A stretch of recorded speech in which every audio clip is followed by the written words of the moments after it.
Hi hello എല്ലാവർക്കും നമസ്കാരം. പുതിയൊരു വീഡിയോയിലേക്ക് സ്വാഗതം. പർദ്ദയാണേ വേഷം ധരിച്ചിരിക്കുന്നത്.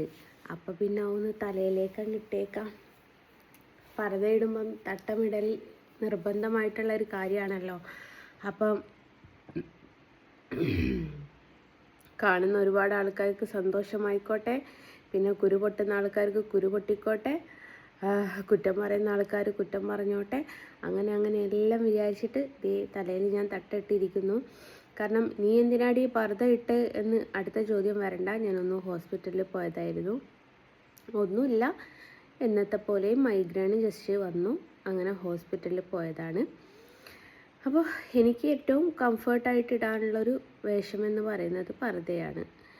നമുക്ക് പെട്ടെന്ന് പർദ്ദ ഇട്ട് ഹോസ്പിറ്റൽ കേസിനൊക്കെ എത്രയും പെട്ടെന്ന് നമുക്ക് പർദ്ദ ഇട്ട് പോകാവുന്നത് സുഖമുള്ളൊരു സംഭവം തന്നെയാണ്.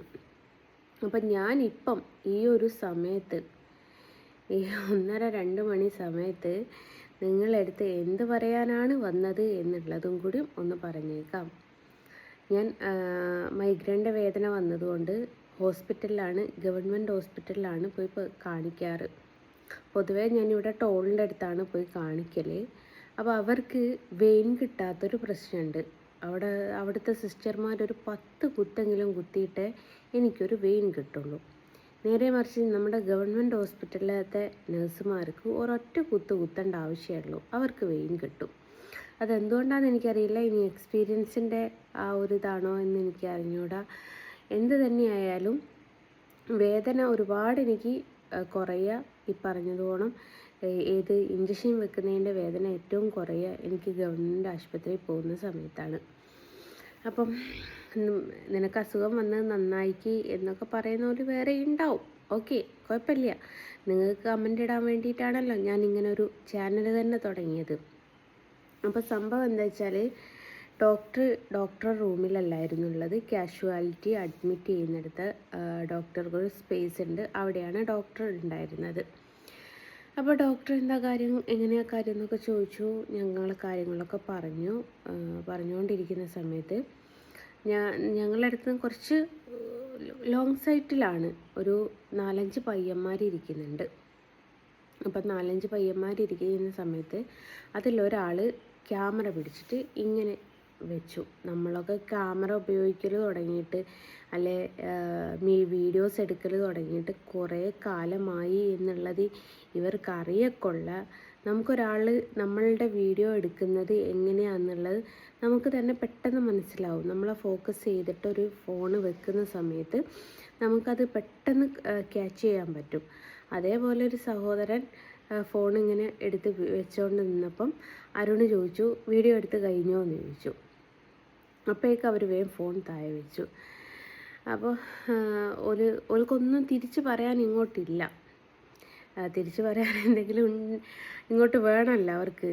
ഇതിനൊരു പ്രശ്നമോ ബഹളമോ എന്തെങ്കിലും ആവണമെങ്കിൽ അവൾക്കൊന്നും പറയാനില്ല. കാരണം അവർ വീഡിയോ എടുക്കാൻ ശ്രമിച്ചതായിരുന്നു, എടുത്തിട്ടുണ്ടോ എന്നുള്ള അറിയില്ല, അത് ഡിലീറ്റ് ചെയ്തിട്ടുള്ളോ എന്നുള്ളതും അറിയില്ല.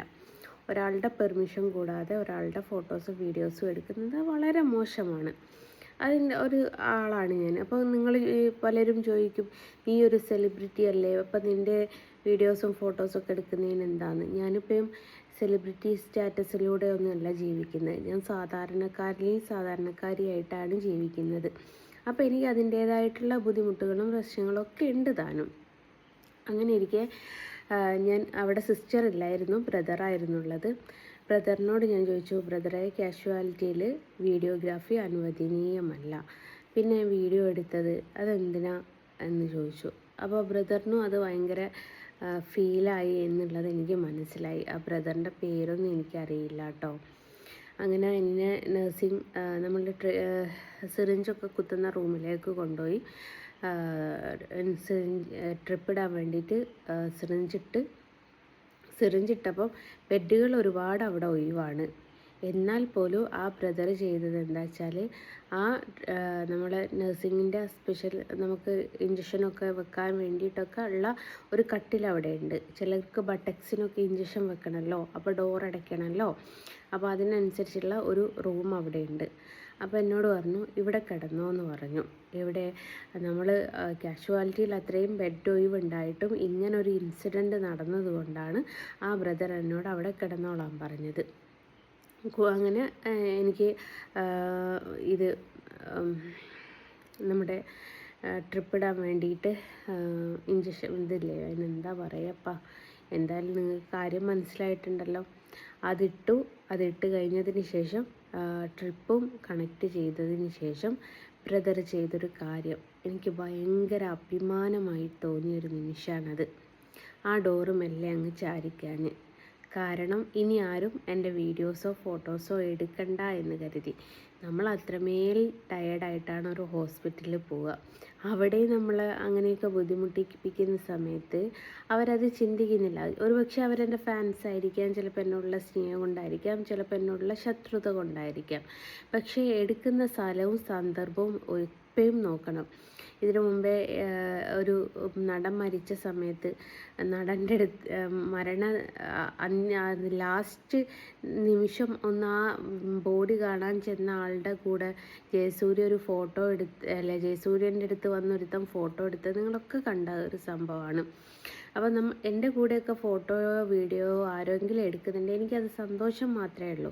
പക്ഷേ സാഹചര്യം കൂടി നോക്കണം.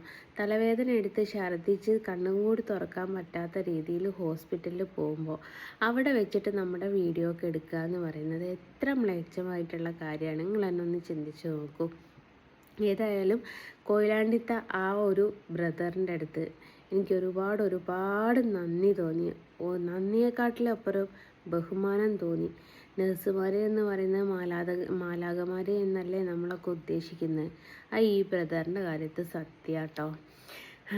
ചില സ്ഥലങ്ങളിൽ നിന്ന് പറയണ്ട, ഞാൻ ഒന്നെങ്കിൽ കാണിക്കാറ് ഈ പറഞ്ഞ കൊയിലാണ്ടി ഗവൺമെൻറ് ആശുപത്രിയിലാണ്, ഗവൺമെൻറ്റിൽ കാണിക്കാറ് കേട്ടോ.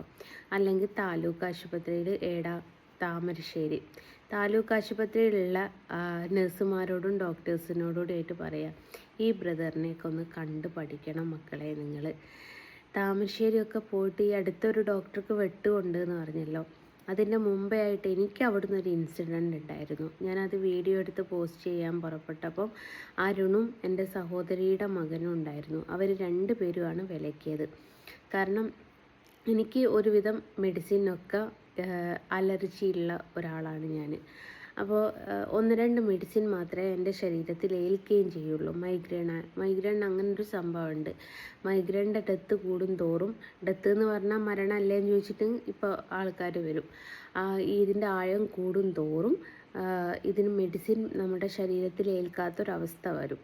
അപ്പോൾ എനിക്ക് ഇന്ന മരുന്നാണ് പറ്റുക എന്നുള്ളതും ഇത്രത്തോളം ഞാൻ ഇങ്ങനെയാണ് മരുന്ന് കഴിക്കുന്നത് എന്നുള്ളതൊക്കെ ഡീറ്റെയിലൊക്കെ ഞാൻ അവിടെ ഒരു ഡോക്ടർക്ക് കാണിച്ചു കൊടുത്തതാണ്. പക്ഷേ ഡോക്ടർക്ക് എൻ്റെ മതവും എൻ്റെ ജോലിയും പ്രശ്നമായതുകൊണ്ട് ഡോക്ടർക്ക് അത് പറ്റൂല. എനിക്ക് പറ്റാത്ത മരുന്ന് തന്നെ ഡോക്ടർക്ക് കുത്തിവെക്കണമെന്ന് വാശി.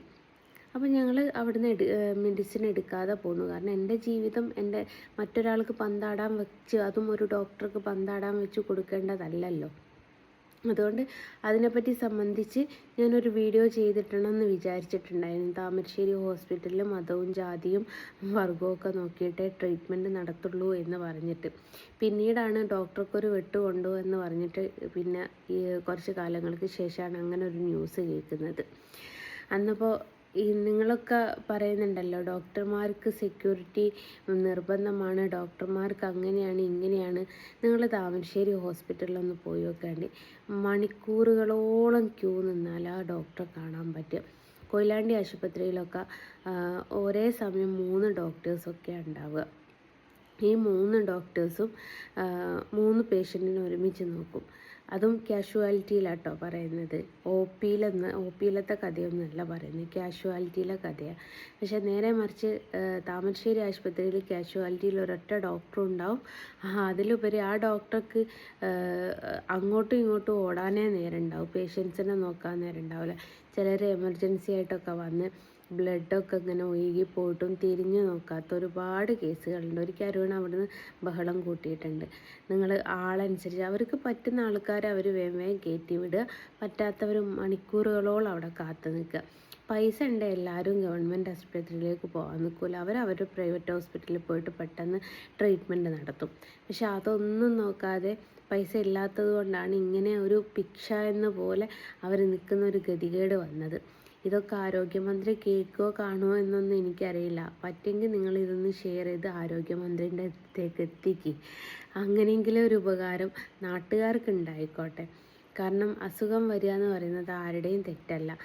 ചെറിയ കുഞ്ഞുങ്ങൾക്കൊക്കെ അസുഖം വന്നിട്ട് ഈ ഡോക്ടേഴ്സ് തിരിഞ്ഞു നോക്കാണ്ട് നിൽക്കുമ്പോൾ ഉണ്ടാകുന്ന ഒരു ബുദ്ധിമുട്ടുണ്ടേ, അതൊക്കെ കൊയിലാണ്ടി ഹോസ്പിറ്റലിനെ കണ്ടു പഠിക്കേണ്ട കാര്യങ്ങൾ തന്നെയാണ്. ഇപ്പോൾ ആ ബ്രദർ ചെയ്ത ഒരു കാര്യമുണ്ടല്ലോ, ആ ബ്രദർ സ്വന്തം പെങ്ങളെ സംരക്ഷിക്കുന്നത് പോണം എന്നെ സംരക്ഷിച്ചു. അവർ ഞാൻ പറഞ്ഞല്ലോ, എടുത്ത ആൾക്കാർ നല്ല രീതിയാണോ മോശം രീതിയിലാണോ, എൻ്റെ ഫാൻസായിട്ടാണോ എന്നോട് ഇഷ്ടമുള്ളതാണോ ഇഷ്ടക്കേടുകൊണ്ടോ എന്തുകൊണ്ടാണെന്നറിയില്ല. പക്ഷെ നമ്മൾ പോകുന്ന സ്ഥലവും സാഹചര്യവും നോക്കിയിട്ട് വേണം ഒരാളുടെ ഫോട്ടോസോ വീഡിയോസോ എടുക്കാൻ വേണ്ടിയിട്ട്. നേരെ മറിച്ച് ഞാനിപ്പോൾ ഒരു ആക്സിഡൻ്റ് ആയിട്ട് സീരിയസ് ആയിട്ട് കിടക്കുന്ന സമയത്ത് സെൽഫി എടുക്കട്ടെ എന്ന് ചോദിച്ച് വരുന്നതിൻ്റെ അതിന് തത്തുല്യമായിട്ടുള്ളൊരു സംഭവമായിപ്പോയി ഇന്ന്. ഏതായാലും കൊയിലാണ്ടിയുള്ള ആ ബ്രദറിനോട് ഒരുപാട് താങ്ക്സ് പറയുകയാണ്. ബ്രദറിൻ്റെ പേരെനിക്കറിയില്ല. അപ്പം ബ്രദറെ താങ്ക്സ് ബ്രദറെ എപ്പോഴെങ്കിലും എൻ്റെ വീഡിയോ കാണുകയാണെങ്കിൽ ഈ കാര്യങ്ങളൊക്കെ ബ്രദറിന് ഓർമ്മ ഉണ്ടാവുമല്ലോ. ഒരുപാട് നന്ദി പറയുകയാണ് ഞാൻ. അങ്ങനൊരു എന്താ പറയുക, ഒരു സേഫ്റ്റി എനിക്ക് തന്നതിൽ. ഏതായാലും ഈ ഒരു കാര്യം പറഞ്ഞിട്ടില്ലെങ്കിൽ ഞാനൊരു മനുഷ്യനല്ലാതായിപ്പോവും. ഞാനൊരു യൂട്യൂബറും കൂടിയാണ്, അതുകൊണ്ട് നിങ്ങളിലേക്കും കൂടി ഒന്ന് പങ്കുവെച്ചെന്നേ ഉള്ളൂ. താമരശ്ശേരിക്കാർക്ക് പലർക്കും ഞാൻ പറഞ്ഞ കാര്യങ്ങൾ പെട്ടെന്ന് ഓടിയിട്ടുണ്ടാവും. ചികിത്സക്ക് പോയിട്ട് മണിക്കൂറുകളോളം കാത്തു നിന്നിട്ടും ചികിത്സ കിട്ടാത്ത ഒരുപാട് ആൾക്കാരുണ്ട്. അവിടുത്തെ ഡോക്ടേഴ്സിനോടും നഴ്സിനോടുമായിട്ട് പറയാം, കൊയിലാണ്ടിലുള്ള ഡോക്ടർമാരെയും നഴ്സുമാരെയും ഒന്ന് വെറുതെ എങ്കിലും ഒന്ന് കണ്ടു പഠിക്കണമെന്നൊന്നും പറയുന്നില്ല.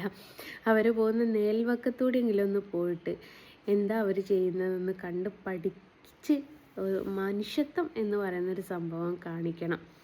5 രൂപയാണെങ്കിൽ പോലും ആ 5 രൂപ തന്നിട്ട് നിങ്ങളടുത്ത് വരുന്നതേ അവരവരുടെ അവകാശമായതുകൊണ്ടാണ്, നിങ്ങളുടെ ആരുടെയും ഔദാര്യമായിട്ടല്ല എന്നുള്ളതും കൂടി നിങ്ങൾ ചിന്തിക്കുക. അതുകൊണ്ട് ഇത്രയും പറഞ്ഞുകൊണ്ട് ഞാൻ നിർത്തുന്നു.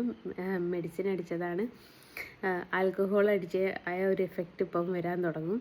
അതുകൊണ്ട് ബൈ പറഞ്ഞിട്ട് ബൈ ഫ്രം ജസ്ന സലീം.